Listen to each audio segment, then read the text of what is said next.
നമസ്കാരം, സിറ്റി ന്യൂസിലേക്ക് സ്വാഗതം. ഹൈക്കോടതി വിധി പ്രകാരം ബോർഡുകളും മറ്റും നീക്കം ചെയ്യുമ്പോൾ CPMന്റെ ബോർഡുകൾ നീക്കം ചെയ്യാൻ പാടില്ലെന്ന ധാർഷ്ട്യമാണ് ഇപ്പോൾ കാണാൻ കഴിയുന്നതെന്ന് അഡ്വക്കേറ്റ് മാർട്ടിൻ ജോർജ്.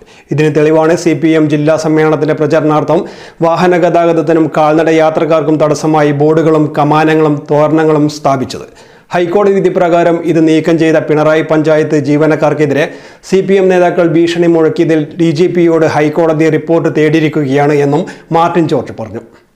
ഇപ്പോൾ കഴിഞ്ഞ ദിവസമുള്ള ദേശാഭിമാനി പേപ്പർ വലിയ ഫോട്ടോസ് എന്താണ് CPMന്റെ ജില്ലാ സമ്മേളനത്തോടനുബന്ധിച്ച് അവിടെ വലിയ തോരണങ്ങളും കാര്യങ്ങളും ജില്ലയിലുടനീളം, തളിപ്പറമ്പ് മാത്രമല്ല പല സ്ഥലങ്ങളിലായി CPMന്റെ ബോർഡുകൾ എല്ലാ സ്ഥലത്തും മാർഗതടസ്സമുണ്ടാകുന്ന രീതിയിൽ അവരവിടെ വെച്ചിരിക്കുകയാണ്. ഞങ്ങൾ അതിനെതിരല്ല, ഞങ്ങൾ അത് സമ്മേളനം നടക്കുന്ന രീതിയിൽ സമയത്ത് ചെയ്യുന്നു. പക്ഷേ ഇവിടെ ഒരു ധാർഷ്ട്യമാണ് കാണിക്കുന്നത്. ഇപ്പോൾ പിണറായിലൊക്കെ നടന്നു നിൽക്കണ്ടു, കോടതി ഇടപെടേണ്ട ഒരു സാഹചര്യം അവിടെ വന്നിരിക്കുകയാണ്. അപ്പോൾ അതിൻ്റെ ഒരു കോടതി വിധി ഉണ്ട് എങ്കിൽ അത് എല്ലാവർക്കും ഒരേപോലെ ബാധകമാകുന്ന രീതിയിലാണ് അത് കൈകാര്യം ചെയ്യേണ്ടത്. അല്ലാതെ ഞങ്ങൾക്ക് മാത്രം എന്തുമാകാം, കോൺഗ്രസിൻ്റെ വെക്കുന്ന ഉടനെ അവിടെ വന്ന് അതുമായി ബന്ധപ്പെട്ട സാധനങ്ങളൊക്കെ എടുത്തുകൊണ്ട് പോകും, മറ്റു പാർട്ടികൾക്കൊന്നും പറ്റില്ല.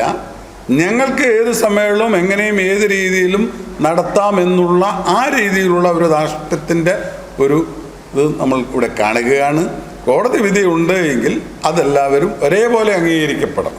അതിന് ജീവനക്കാർ ആ രീതിയിൽ തന്നെയുള്ള സമീപനം എടുക്കണം എന്നുള്ളതാണ് ഇത് സംബന്ധിച്ച് എനിക്ക് സൂചിപ്പിക്കാനുള്ളത്.